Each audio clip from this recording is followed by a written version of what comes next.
So you folks seeing the unfoldment of world civilization? Or something Yes. else? Okay. Yeah, we see good. that. Yeah. Okay, good, good.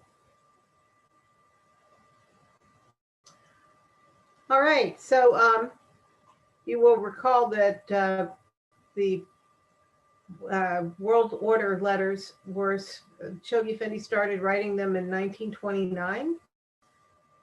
And the last one of this collection is this letter that was written in 1936. And 36 is, we're still in the Depression. Things have gotten a little bit better. They're about to get worse because the Depression is not a straight line of bad economic news. It goes up and down and up and down.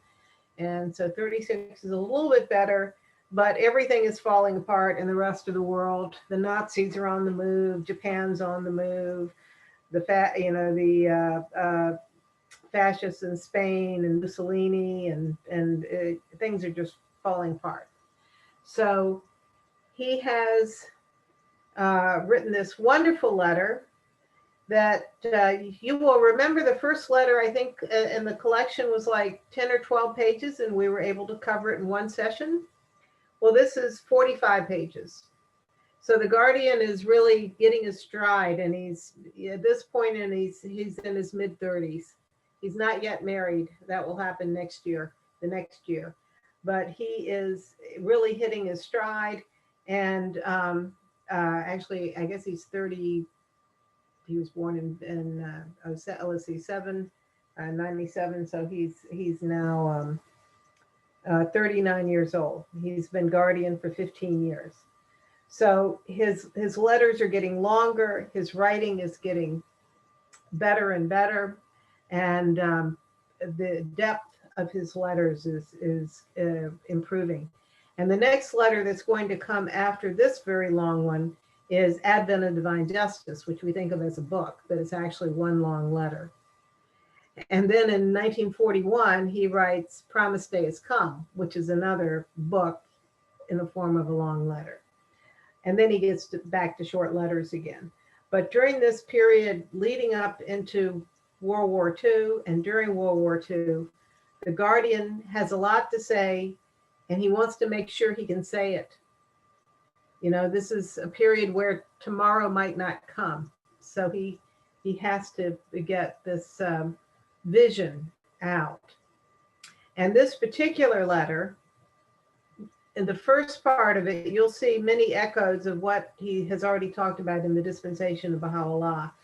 But this one is addressed to all of the Western believers. So this is not just Americans and Canadians, it's Australians, New Zealanders, and the Baha'is in Europe, and Baha'i pioneers who are in many places, particularly in the Western Hemisphere. So he's addressing all Western believers, who he's referring to as fellow heirs and he calls himself a co-sharer. You know, the humility of the Guardian and his, you know, I'm in this with you sort of approach is I find just so touching. So let's get started so we can run through the first 12 pages tonight. And hopefully we'll have a few more people join us. So he's talking about what's going on in the world, alluding to what's going on in the world in 1936. And he says, we can see that the faith is consolidating its strength. We see the beginnings of the rise of the administrative order. By 1936, we've had local and national assemblies for 14 years.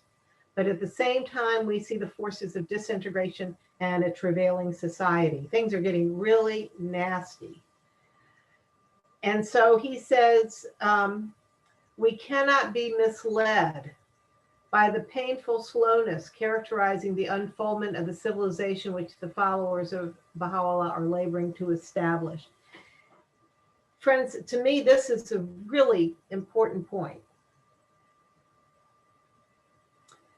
Often we look at what's going on in our own Baha'i community, and we don't see how we're ever going to create a golden age of the Baha'i faith at the rate we're going.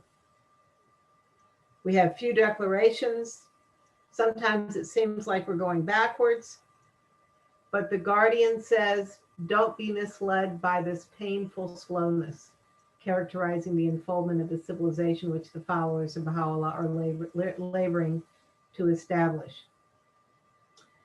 And he says, don't be deluded when you see things suddenly get better in the greater world and think, oh, well, they don't need Baha'u'lláh.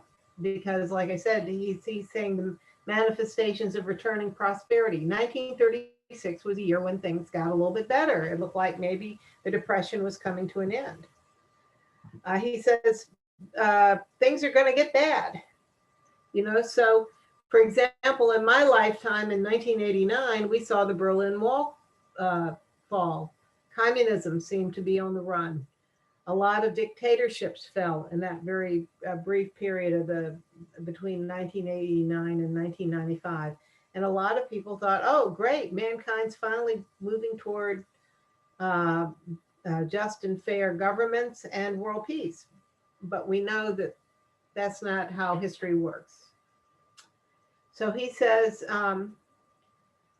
he can, if he be fair in his judgment, recognize in the chain of events which proclaim on the one hand the irresistible march of the institutions directly associated with the revelation of Baha'u'lláh, and foreshadow on the other the downfall of those powers and principalities that will have either ignored or opposed it. He can recognize in them all evidences of the operations of God's all-pervasive will, the shaping of his perfectly ordered and world-embracing plan. So we see things happening with the faith, we see what's happening in the greater world, and if we look at it with Baha'i eyes, we see God's will in all the things that are happening. And then we have this very familiar quote that I'm not going to have us read the entire thing because you're familiar with it. Soon will the present day order be rolled up and a new one spread out in its stead. The world's equilibrium hath been upset through the vibrating influence of its most great, this new world order. Mankind's ordered life hath been revolutionized through the agency of this unique, this wondrous system, the like of which mortal eyes have never witnessed.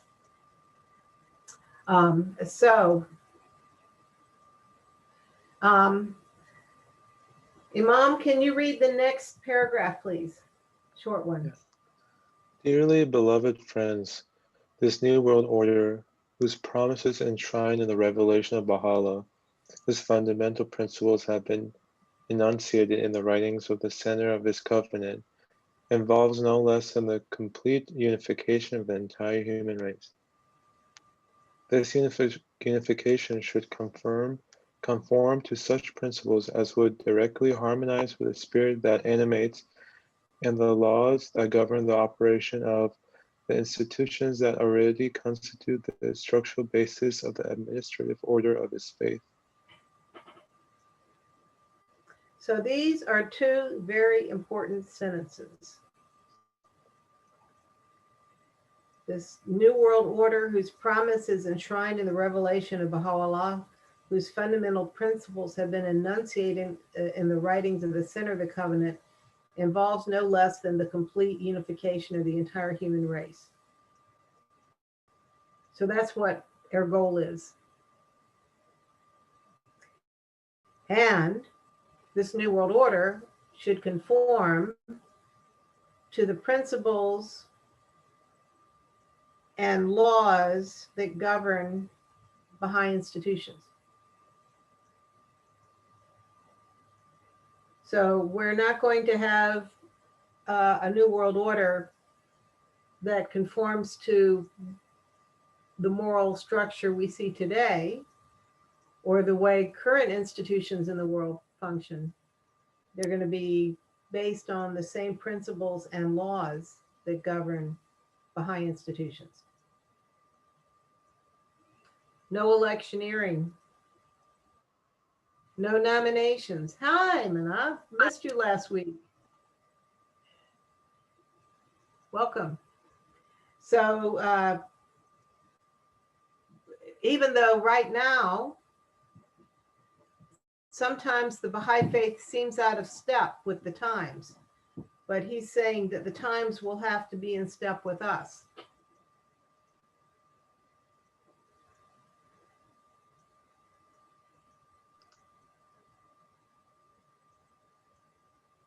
So, Sarush, can you read the next paragraph, please?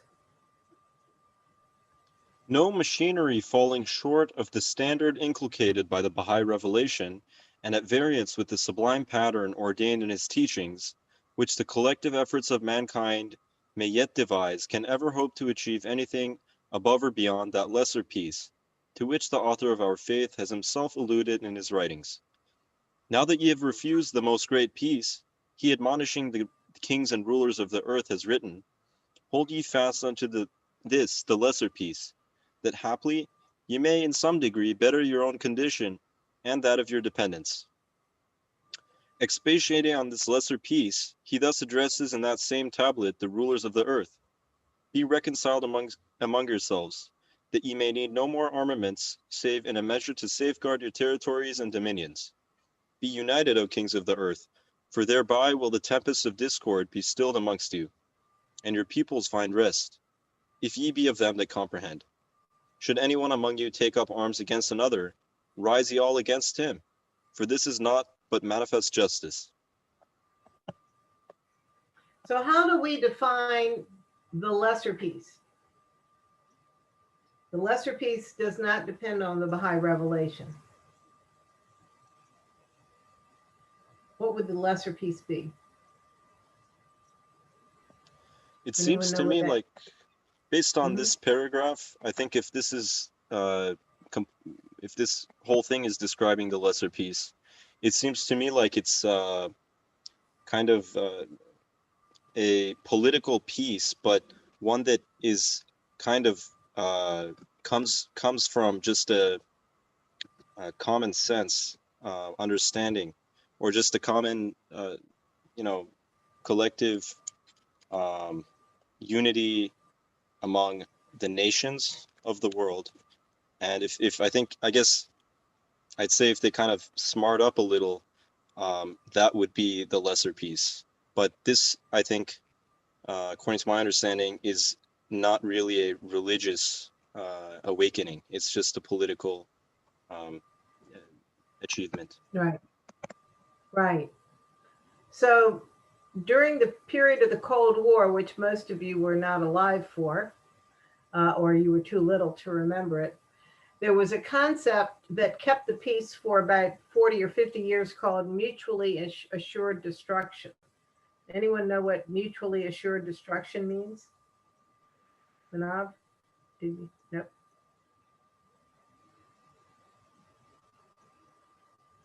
Isn't that just what this is kind of describing? Where I'm not sure the exact context where that came from, but I think maybe it was. I think you said it was the Cold War, Right. but I think it means that if one country is starting to act violently against another one, then a certain group of countries are kind of have something at their throats where they can kind of prevent them from acting aggressively. Well, in the Cold War, it even though certainly Russia and the United States were part of alliances, it basically meant that if Russia sent a nuclear missile to Washington, D.C., that there was going to be one headed to Moscow before the one hit Washington. That both cities would be toast within an hour. And that so neither one should start anything because there would be no winner in it. And so the idea of parity was very important, because if one country got too many nuclear weapons compared to the other one, then you could destroy a whole lot more of their country than they could destroy of yours with nuclear weapons. And so this is where they were always trying to make sure they were sort of at the same weight in terms of nuclear weapons for mutually assured destruction. And that's kind of what the lesser peace is going to be. It's going to be based on fear. And World War II came close to reaching that point, because because when the smoke cleared, it was so horrific, but not horrific enough to stop other wars. This last thing here where it says, rise ye all against him, for this is not the manifest justice. When one country takes up arms against another, and then there are a bunch of countries come to the aid of the victim. The House of Justice, back when Kuwait was invaded by Iraq under Saddam Hussein, and then we had a coalition of, I think, about 60 countries went in and took Kuwait back and invaded Iraq. The House of Justice pointed out that that was an instance where this was being carried out.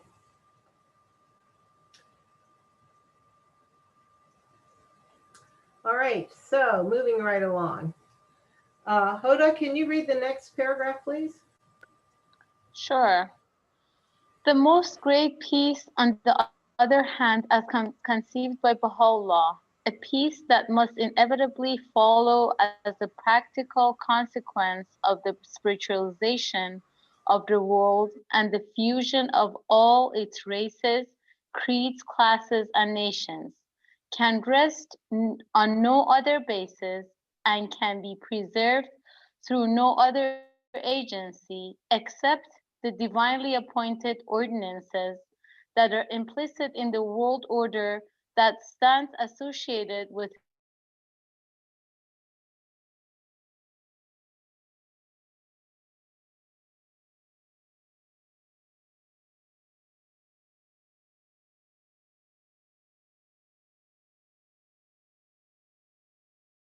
and mightiest instrument for the healing of all the world is the union of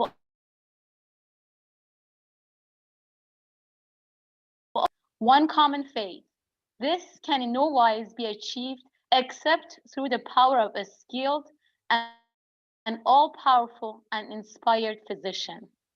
This verily is the truth, and all else naught but error. Consider these days in which the ancient beauty, he who is the most great name, hath been sent down to regenerate and unify mankind.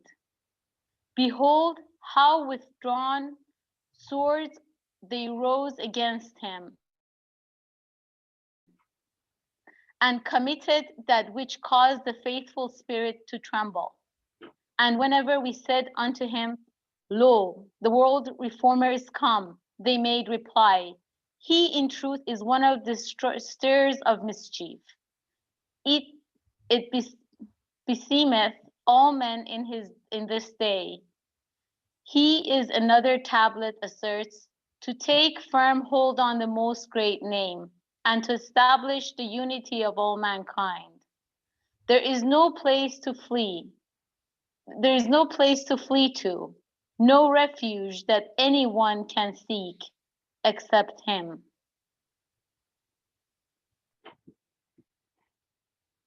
So any thoughts on that paragraph?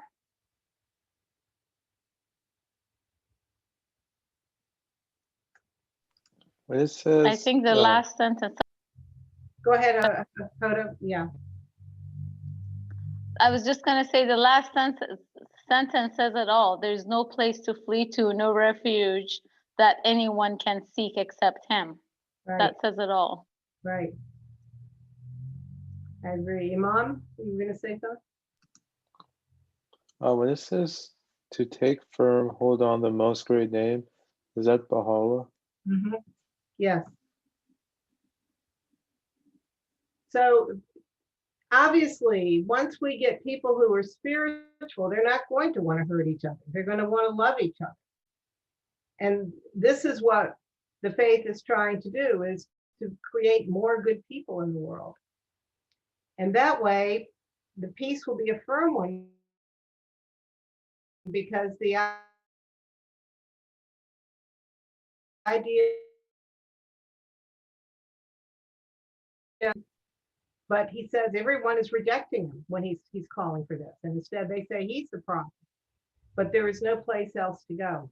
And think about this. How many Baha'is do we know to think if they could just get a political candidate elected, if they could just get, you know, a environmental organization to be more successful, all these other things, when nothing except the unity of mankind is going to work. Yes, Manav? Well, I believe that we should have clapped for Jeb Bush in 2016 and had him win the presidency instead of the Donald, because Jeb Bush is. Well, you know, the man on the white horse. We always want the man on the white horse. And for many people, they saw Barack Obama as the man on the white horse, right? But the man on the white horse is never able to do very much. And most politicians very quickly discover, unless they are an all-powerful emperor, that they can't control things. And they don't live for very long, and their legacy can be gone like that. That's why we have people power. We have to teach the faith and unite people, and then the people of the world will build this order, and achieve this peace. Well, this is why particularly the Junior Youth Empowerment Program is one of the most powerful things that the Baha'is are doing.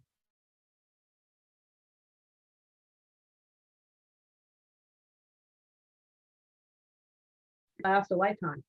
That's what they will teach their children. It will spread. So you have to get them young before they get really inundated with all kinds of bad messages. Yep. Yep, the middle school periods where the brain cells are kicking in, they're thinking about the world. That's why we're focused on it.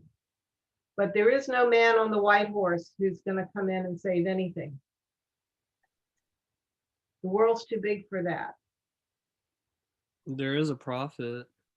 The prophet is the man on the white horse. You're exactly right. Exactly right. Bahá'u'lláh is the only man on the white horse. And by the way, he was a very good horseman. So was the Bob. Yeah, yeah. And Abdul Baha. Animals like them. Okay, so Manav, can you read the next paragraph, please? Sure. The revelation of Baha'u'lláh, whose supreme mission is none other but the achievement of this organic and spiritual unity of the whole body of nations, should, if we be faithful to its implications, be regarded as signalizing, through its advent, the coming of age of the entire human race. It should be viewed not merely as yet another spiritual revival in the ever-changing fortunes of mankind, not only as a further stage in a chain of progressive revelations, nor even as the culmination of one of a series of recurrent prophetic cycles, but rather as marking the last and highest stage in the stupendous evolution of man's collective life on this planet. The emergence of a world community, the consciousness of world citizenship, the founding of a world civilization and culture, all of which must synchronize with the initial stages in the unfoldment of the golden age of the Baha'i era,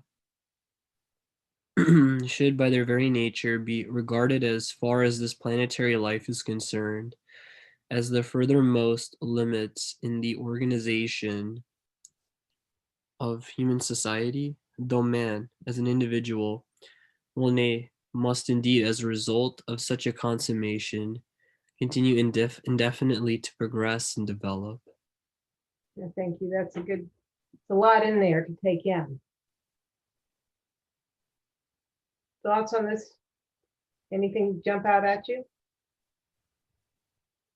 Well, I feel like the Baha'is are like we Baha'is are the early adopters of these ideas, because when I went to the World Center, I got a sense of the baby that we're all nursing, that this baby civilization where we're bringing together people from like Timbuktu and the Congo and Australia and New Zealand and America and the UK and Iran and India and Albania, among other countries. Mm-hmm. And yeah, which religion has a, well, yeah, I feel like other religions that are other groups that arose like the Mormons and the Scientologists, they have an American bias, an American center to them. Mhm. Whereas with the Baha'i faith, like, I mean, the closest thing to a center culturally would be Iran, but that cultural weight has shifted as the faith has spread throughout the world.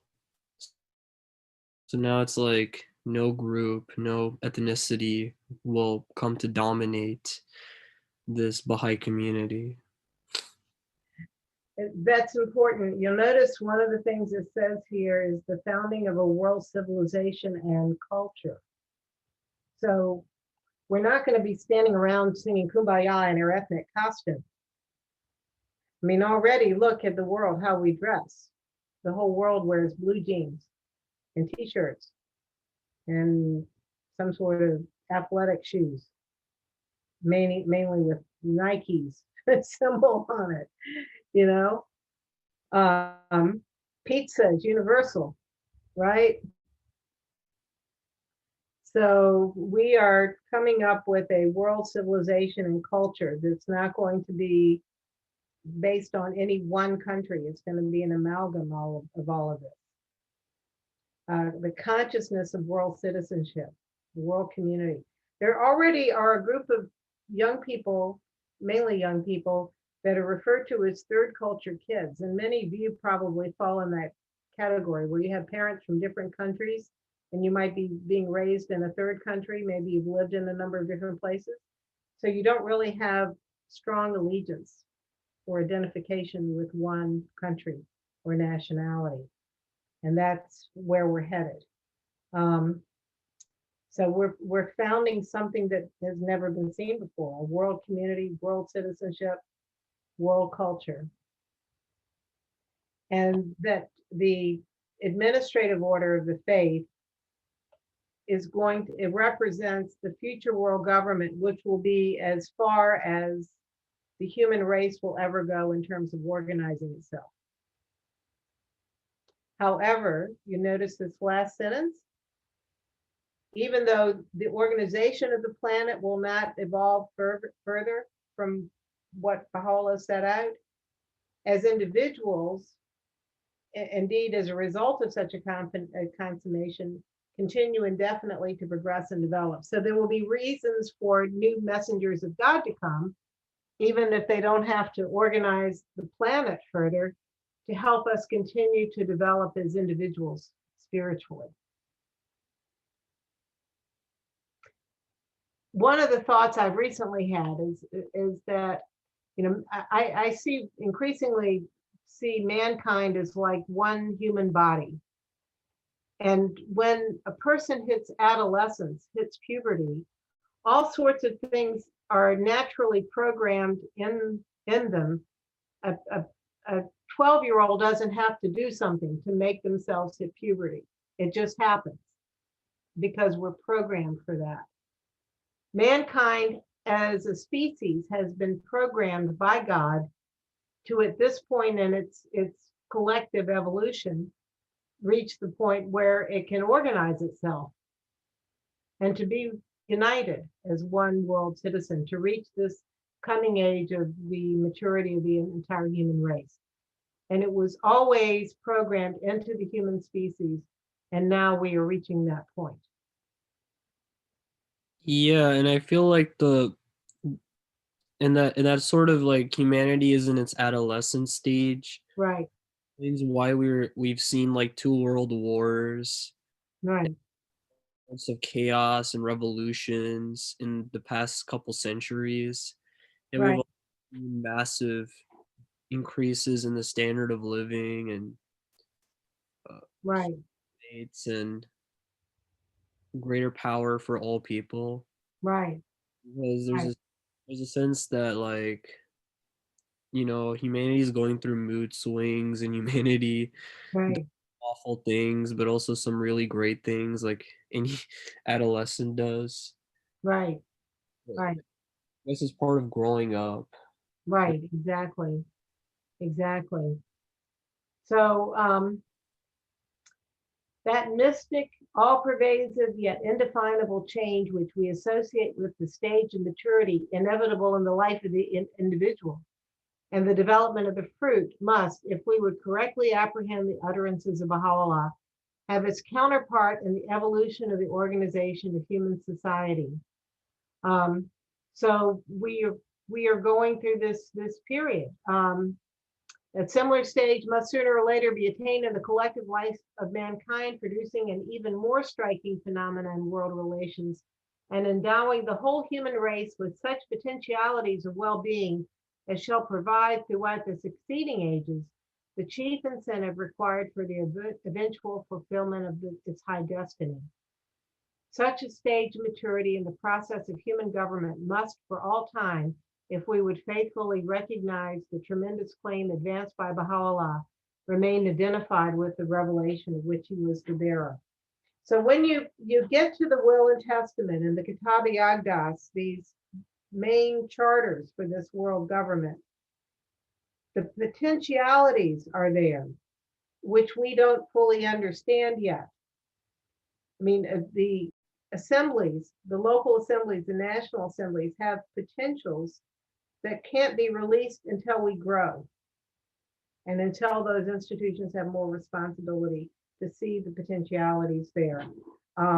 It hath been decreed by us that the word of God and all the potentialities thereof shall be manifested unto men in strict conformity with such conditions as have been foreordained by him, who is the all-knowing, the all-wise.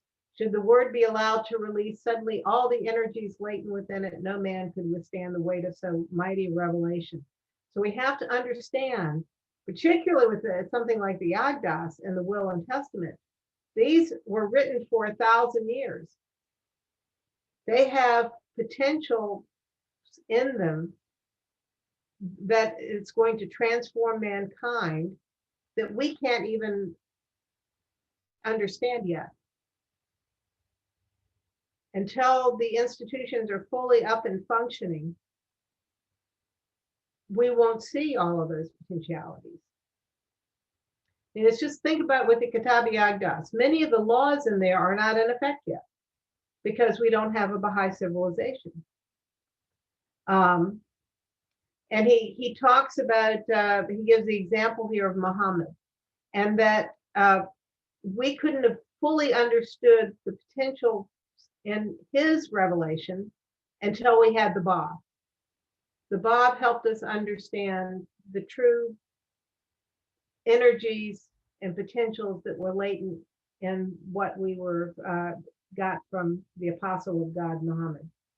So in the same way, it's going to be a long time, not in our lifetime,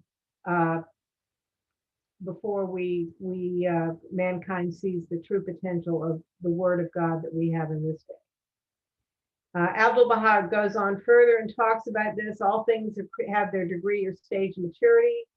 There are periods and stages in the collective life of humanity. Now it has entered its long predicted phase of maturity. Man must now become imbued with new virtues and powers, new moral standards, new capacities. So one of the things to think about at the time that man was endowed, when was mankind endowed with these new potentialities by Baha'u'lláh? Is there sort of a point where that begins?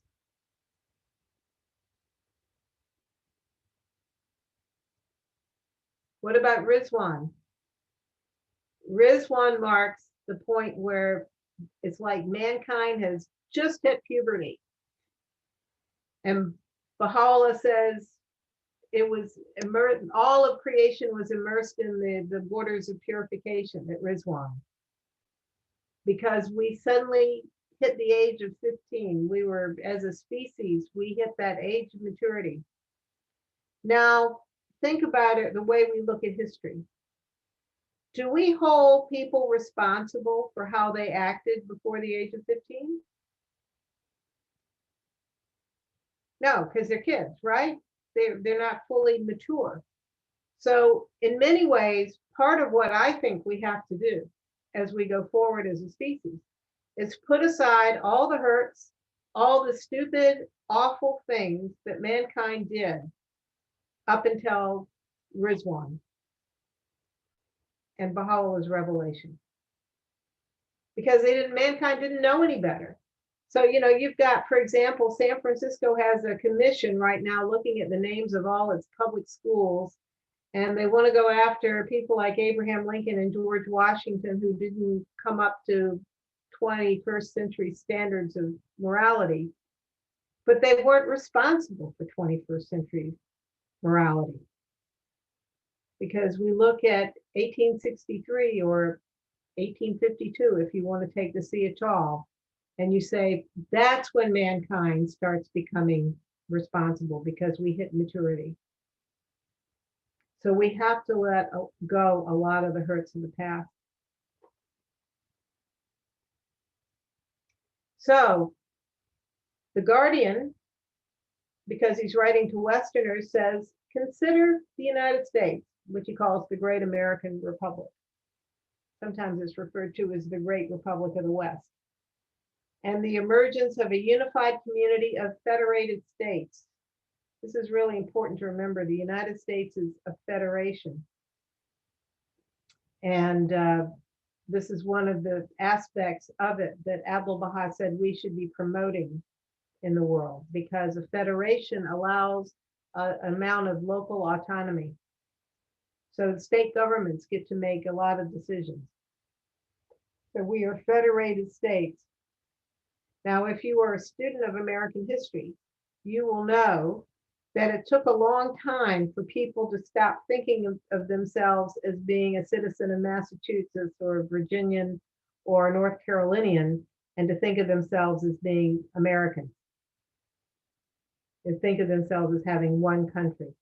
Even after the Constitution was adopted in 1785, it took the Civil War to create that sense of unity. And even after the Civil War, it took a long time to really consolidate that.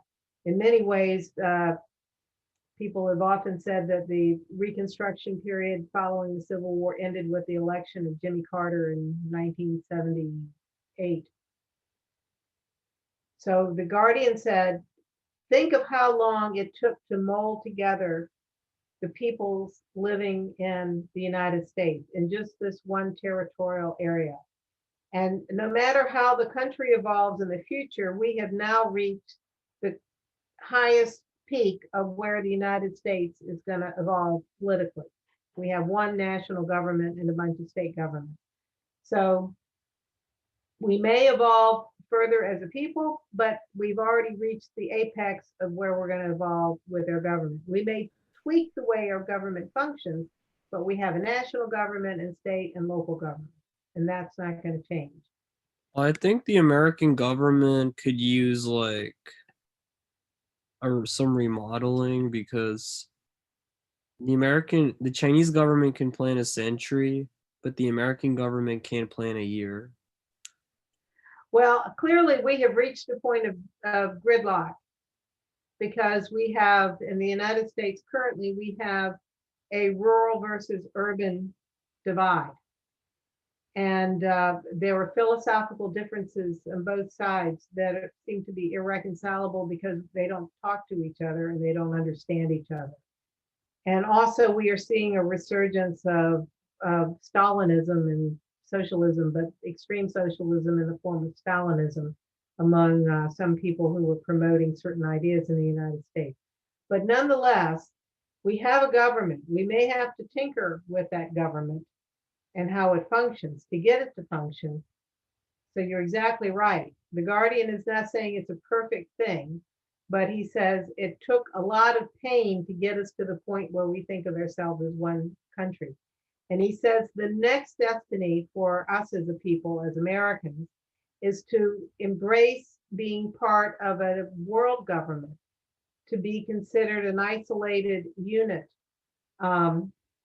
in a world government, and to just as I can be a Virginian and still see myself as an American, to see myself as American, but still see myself also under a world government. This is their next step as a people.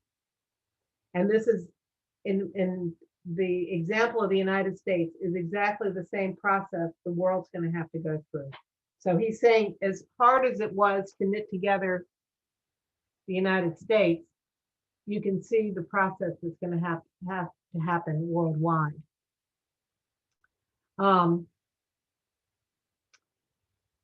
He then talks about all the other religions of the world and where we are in this continuum. And he says the founders of all past religions should be regarded as preliminary manifestations, anticipating and paving the way for the advent of that day of days when the whole world will have fructified and the tree of humanity will have yielded its destined fruit.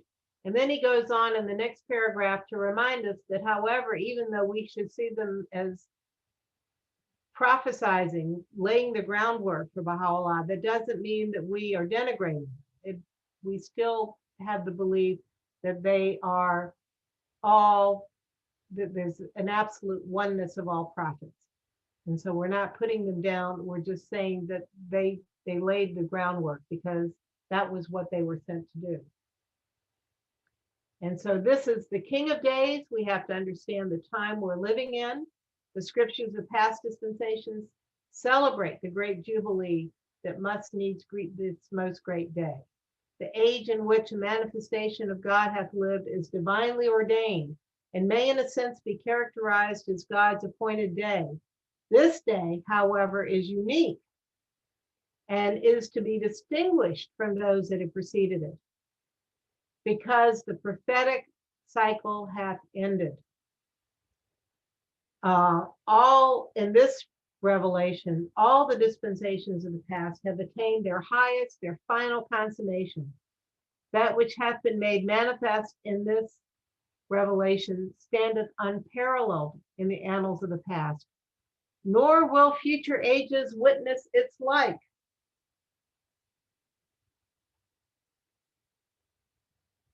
This is, what does this say to you? This section that I just skimmed for you. Any thoughts about this?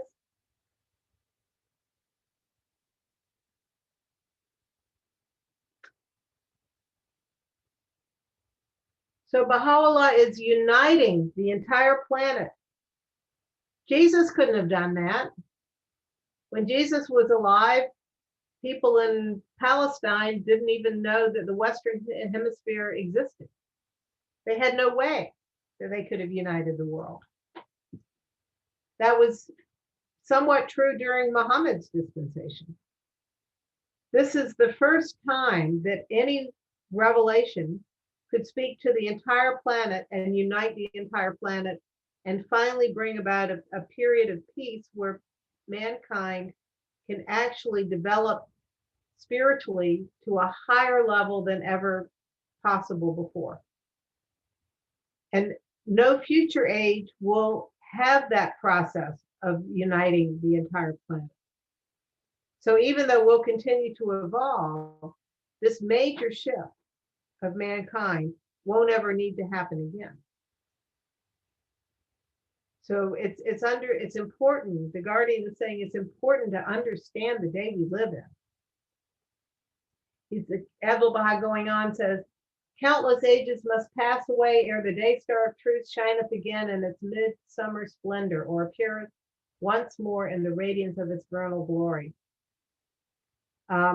What does anyone remember what Baha'u'lláh is called? He has a different name from the other manifestations. What is he called? Does anyone remember? We talked about this earlier in one of the other letters. Remember, he's a supreme manifestation of God. So Abdu'l-Baha is really, he didn't use that term in this quote, but he's really explaining this. He says, concerning the manifestations that will come down in the future and the shadows of the clouds, know verily that insofar as their relation to the source of their inspiration is concerned, they are under the shadow of the ancient beauty, That's because Baha'u'lláh is the supreme manifestation for this whole next 500,000 years. So they all are under his shadow. But in their relation, however, to the age in which they appear, each and every one of them doeth whatsoever he willeth. So he's talking about the future manifestations of God. So they start off, they're under Baha'u'llah's shadow, but they also will have their own missions for their day, even though they're under his shadow. But they won't need to unite the world again or to set up mankind's government. They might tweak the laws, and they certainly will help us move to higher levels of understanding. But the biggest heavy lifting happened in this revelation. All right. Are they going to go through what? I'm sorry, Kathy. Are they going to go the future manifestations of God? Are they going to go through what other manifestations went through, like the difficulties they had with? Yeah, Baha'u'llah says that they will will suffer. They will suffer. And yeah, that's unfortunate. No. Yeah, and I think in one of the sessions that you missed in dispensation of Baha'u'llah, that's brought up, that he grieves for the one who's coming after him. Oh, I remember. Yeah. Okay. Yeah, so they Thank will you. suffer. Yeah, yeah. So he says at the beginning here, he says, we have the teachings for this age. The revelation has been delivered, but the world order isn't born yet. And that we've gone through the heroic ages, which release energies that haven't been fully crystallized into world society. We've set out the framework of his administrative order, and the formative era of the Baha'i faith has begun. Yet the kingdom of God is not yet on earth. In 1998, when the House of Justice allowed for the first time the formation of regional Baha'i councils, it made the statement that the last aspect of the framework of Baha'i administration was now in place.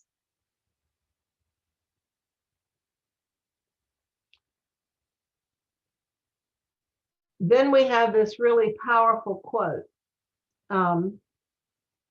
Let's see, Sarvi, can you read this short little quote from Baha'u'llah, The Heights? Sure.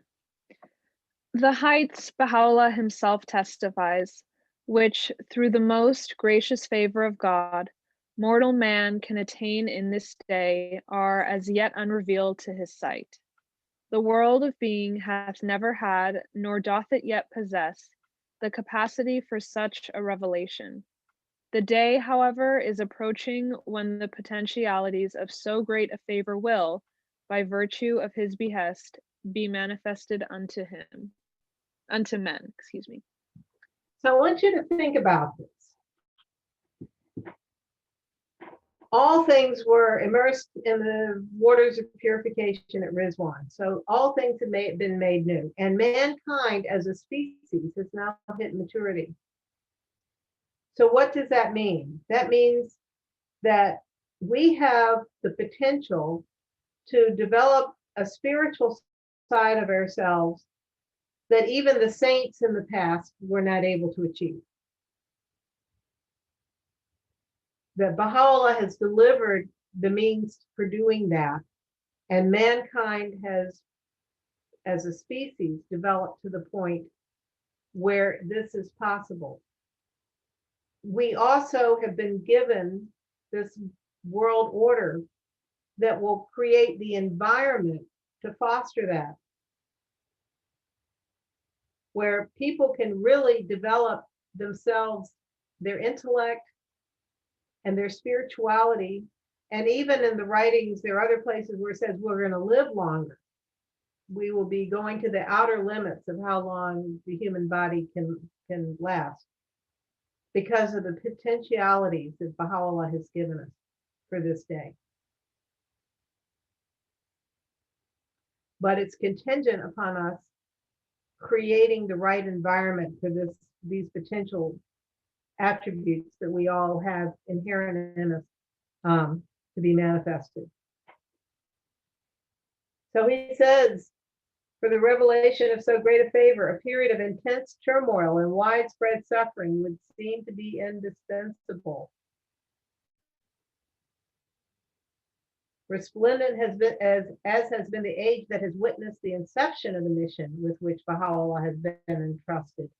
The interval which must elapse ere that age yields its choicest fruit must, it is becoming increasingly apparent, be overshadowed by such moral and social gloom as can alone prepare an unrepentant humanity for the prize she is destined to inherit.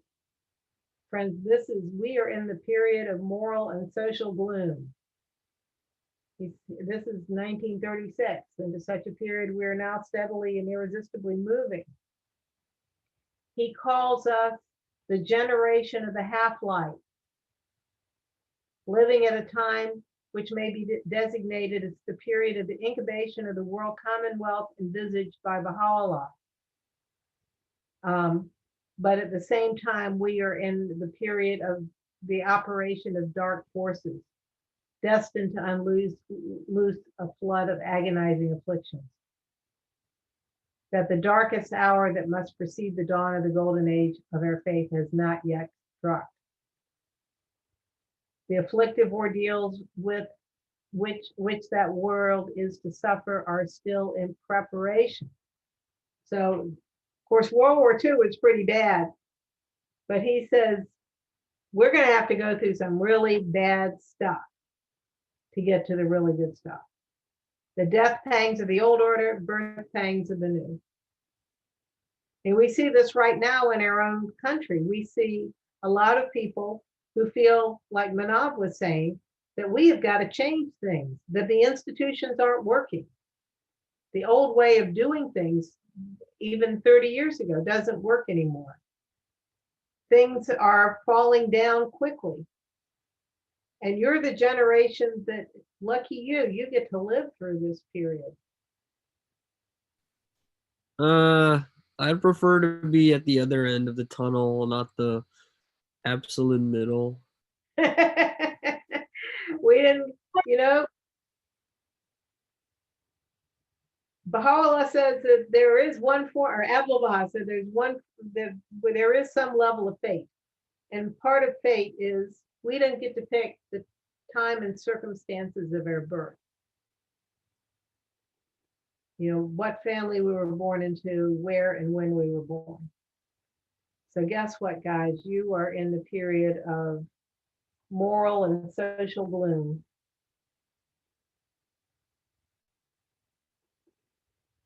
But at the same time, there's this hope. All things have been made new. Every creature has been endowed with all the potentialities it can carry. Glorified be God who hath vouchsafed this grace that encompasseth all things, whether seen or unseen. And the call of God has breathed a new life into the body of mankind and infused a new spirit into the whole creation. So in the midst of this tearing down, there's also this building up, and the whole world has these new potentialities. And he says, this grace has been encompassed all things, whether seen or unseen. So even the spiritual world has new potentialities. So in the midst of the gloom, we have to remember that God has given this time special blessings, even though we have to go through this tearing down, this death pang. And I'm keeping an eye on the time, and I have a point at which I want to stop tonight. So let's see if we can get through this next section. So he's saying, just as Hoda loved that last sentence, that there was no place to run and hide, no place to flee. Every continent, every department of human life, religious, social, economic, political, is purging and reshaping humanity. So when we look at the education system and we see it's broken, yes. The medical system is broken, yes. The economic system is broken, yes. The religious institutions are all dying. Yes. Political systems are just dying. Yes. We should expect this. We should expect this. We're told this is the time this is going to happen because there's an integrating process, and then the second process is disruptive. The former, as it steadily evolves, unfolds a system which may well serve as a pattern for that world polity, which a strangely disoriented world is continually advancing, while the latter, as its disintegrating influence deepens, tends to tear down with increasing violence the antiquated barriers that seek to block humanity's progress toward its destined goal. So the constructive process is what we're part of. The destructive forces that characterize the other can be identified with a civilization that has refused to answer to the expectation of the new age and is consequently falling into chaos and decline. So pick up the newspaper, you'll see this last sentence. Okay, so let's see. Martine, can you read this next paragraph, which you can see I have not only made highlighted, but I've got it in red letters. And then let's, if you can read the paragraph after that as well. Okay. So the part where it says a Titanic. A Titanic, a spiritual struggle unparalleled in its magnitude, yet unspeakable, glorious in its ultimate consequences, is being waged as a result of these opposing tendencies in this age of transition through which the organized community of the followers of Baha'u'lláh and mankind as a whole are passing. The spirit that has incarnated itself in the institutions of the rising faith has, in the course of its onward march for the redemption of the world, encountered and is now battling with such forces as are in most instances the most negation of that spirit, and whose continued existence must inevitably hinder it from achieving its purpose. The the hollow and outworn institutions, the obsolescent, I got it right. Yeah, right. All right, obsolescent doctrines and beliefs, the effete and discredited traditions which these forces represent, it should be observed, have in certain instances been undermined by virtue of their senility, the loss of their cohesive power, and their own inherent corruption. If you have been swept away by the onrushing forces which the Baha'i faith has, at the hour of its birth, so mysteriously released, others, as a direct result of a vain and feeble resistance to its rise in initial stages of its development, have died out and been utterly discredited. Still others, fearful of the pervasive influence of the institutions in which that same spirit had, at a later stage, been embodied, had mobilized their forces and launched their attack, destined to sustain in their turn after a brief and illusory success in an ignominious. Oh my God, geez, Kathy, trying to kill me. Yes, that defeat. Yeah, that's a humiliating defeat. No worries, Martine. Those are words I've never been seen before in my life. I'm right there with you. But one of the great things about reading The Guardian is your vocabulary improves. Yeah, I feel like my reading comprehension score went up 1 lexile since I became a Baha'i. Right. So he is saying this is all about us. You know, that all these battles that we see, all this mess going on in the world, is we have to see it as a spiritual struggle. It's all a spiritual struggle, and it's all about us.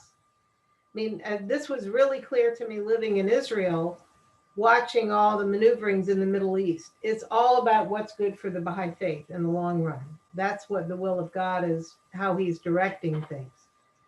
Because God wants the world center to be safe and the holy places to be safe.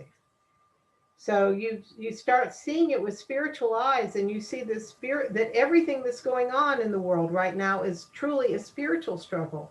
We may make it look like an economic or a political struggle, but the reality is it's a spiritual struggle.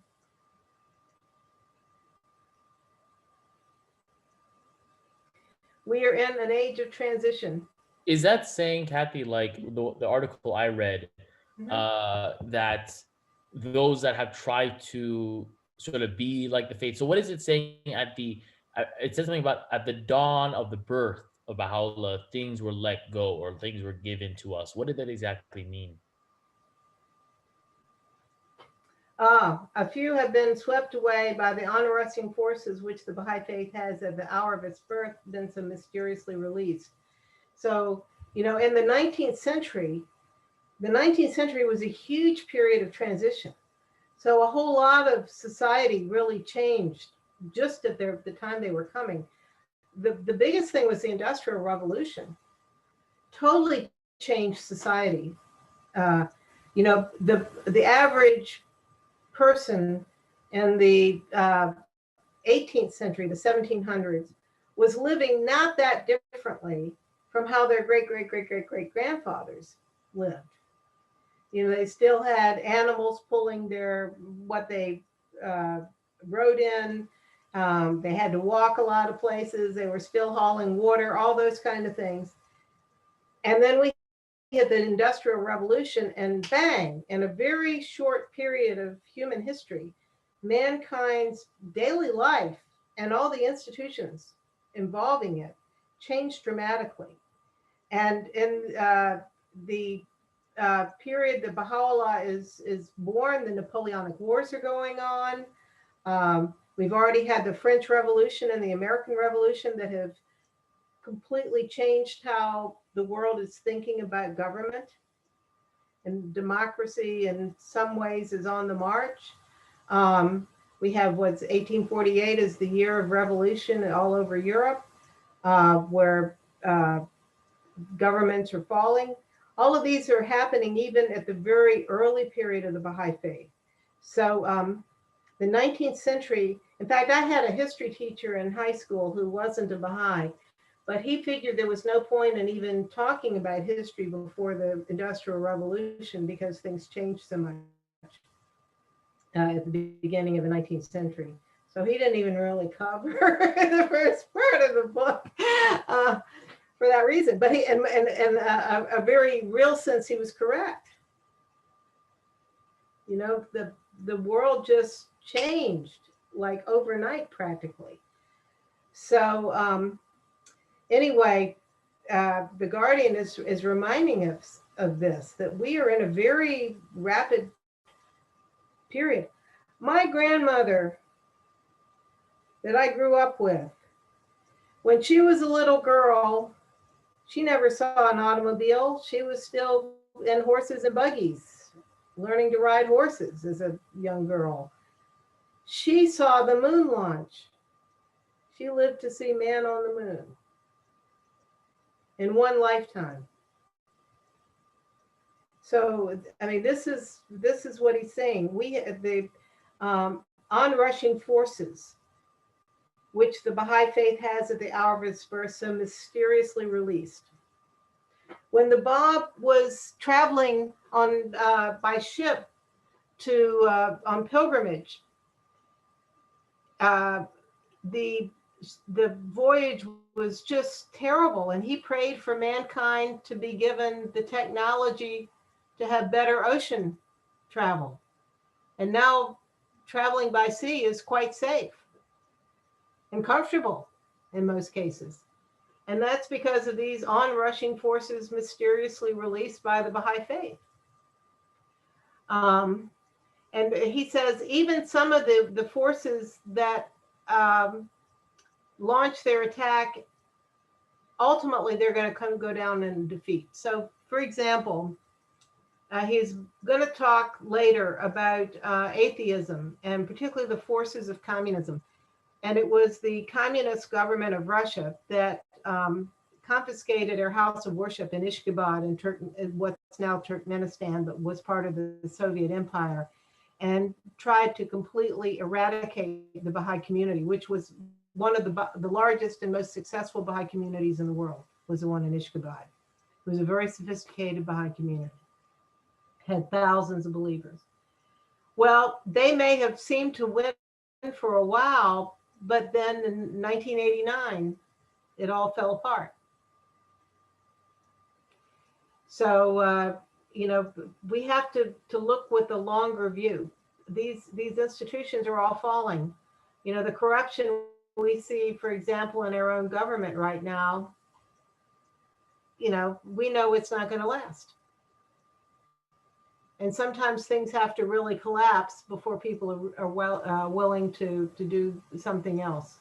So he wants to give some concrete examples here, the Guardian, at this age of transition, whose tribulations are the precursors of that era of blissful felicity, which is to incarnate God's ultimate purpose for all mankind. So we have to remember we're going through this awful period, but hopefully our grandchildren and great-grandchildren won't have to go through something like this.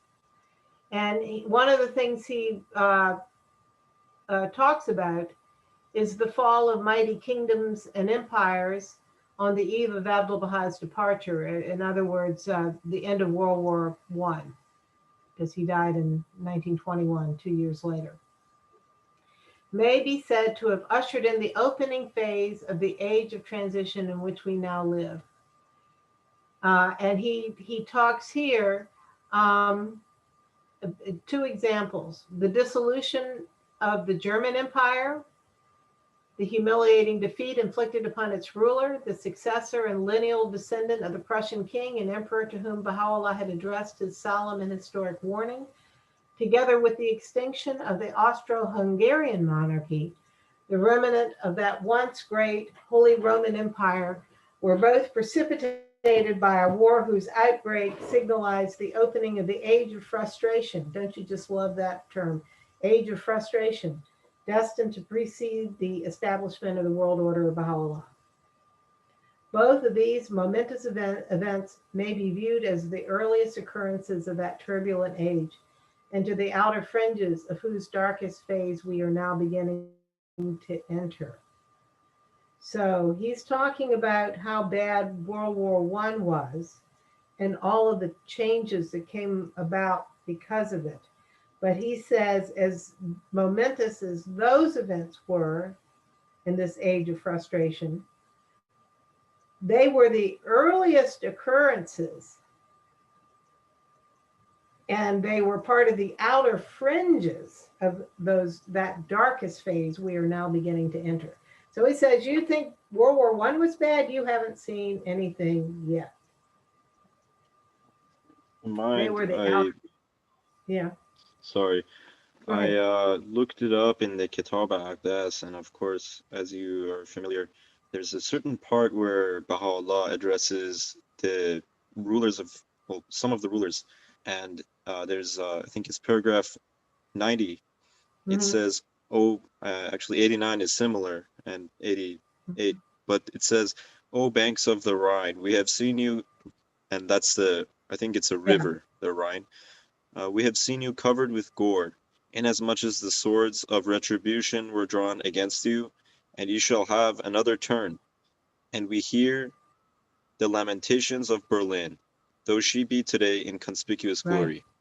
So there's a few similar kind of paragraphs. In fact, if you look here, Sarush, can you read this to the conqueror of Napoleon III? This paragraph, this comes from the Agdas too, that you were just looking at. Okay, Yeah. sure. Yeah. To the conqueror of Napoleon III, the author of our faith, had on the morrow of the king's victory addressed in his most holy book this clear and ominous warning: "O King of Berlin, take heed lest pride debar thee from recognizing the dayspring of divine revelation, lest earthly desires shut thee out, as by a veil, from the Lord of the throne above and of the earth below." Thus counseleth thee the pen of the Most High. He verily is the most gracious, the all-bountiful. Do thou remember the one whose power transcended thy power, Napoleon III, and whose station excelled thy station. Where is he? Whither are gone the things he possessed?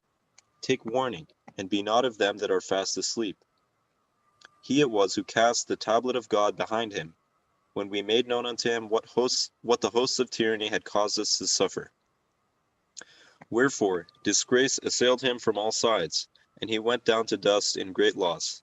Think deeply, O king, concerning him, and concerning them who like unto thee have conquered cities and ruled over men.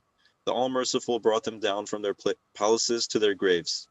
Be warned, be of them who reflect. Oh, I see the thing I just And wrote, I then think is right after that. yeah, that's good. I'm glad you took that. Yeah, that's good.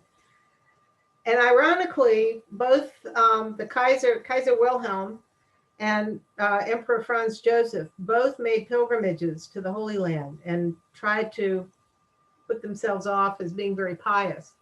Kaiser Wilhelm's pilgrimage was in 1898, just a month before the first Western pilgrims started coming to the Holy Land to see Abdu'l-Bahá. But the Austro-Hungarian emperor came, I think, during Baha'u'llah's time. He was quite elderly and died before the war was over. But unfortunately, the one who succeeded him toward the end of the war has now been made a Catholic saint and was truly a saintly person who probably would have been a wonderful emperor, but by that point the armies were already defeated, the armies of Austria. But so he was deposed. But he's reminding us, Baha'u'lláh knew exactly what was going on. God is controlling the events of the world. When we see an election that we don't like, somehow or other, God is going to use that result for his will. And it may be just to speed the destruction of the institutions. So God has his hand in everything. Is It's that all about us. Huh? is that why Trump was able to become president of the U.S.? What? Is that why Trump was able to win in 2016? Well, that's how I looked at it, because when something really weird and unexpected happens, you figure it's got to be the will of God. And Yeah, Trump has done more as president to strengthen the safety of Israel than any American president ever. He has essentially brought peace to the Middle East with all these treaties that are being signed by Arab nations recognizing Israel. And that's to our advantage, because I care deeply as a Baha'i what happens to the state of Israel and to the World Center. yeah, but we shouldn't be like crazy pro-Israel like the evangelical Christians can be, because we're the religion of the world. Well, that's true, but we also believe that in the Jewish state and the Jewish homeland. And Baha'u'lláh, as soon as he got to Israel as a prisoner, the first thing he did was pray for the return of the Jews. The Jews were sent there as their protectors, were sent there by God as their protectors. And we see the Jewish state as being allowed. Not only do they fulfill the prophecies of the coming of Baha'u'lláh by their return to Israel, but they were sent there to protect the Baha'i faith and its properties. So in many ways, Trump has played an outstanding role in guaranteeing, at least in the short run, the safety of the state of Israel. So Right. And we gotta protect their holy real estate, including the shrines as well as the sacred tomb of Baha'u'llah. right. So the hand of God is at work in all of this. The hand of God is working in the news that we see. And the House of Justice talked about what the Guardian brought out here in one of its letters over the last year, maybe it was the last Rizwan letter, where it said that the one thing about us as Baha'is is we shouldn't be confused about what's going on in the world. Other people might be, I'm paraphrasing, other people might be frightened, but we shouldn't be, because we understand what's going on. It's like the difference between a child being upset and scared by a thunderstorm and an adult who understands what it means from a scientific standpoint, and that it doesn't mean it won't be a little scary, but we understand that it brings good things too.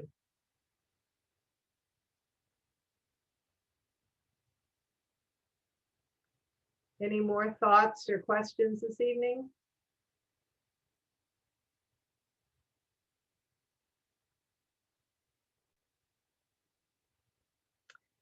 So the next two sections, which we're going to try and cover next week, one is about the collapse of Islam and Islamic institutions, and the other is about the collapse of Christianity and Christian institutions. And that just seemed to, those two sections sort of work together. And then the next section deals with political and social collapse.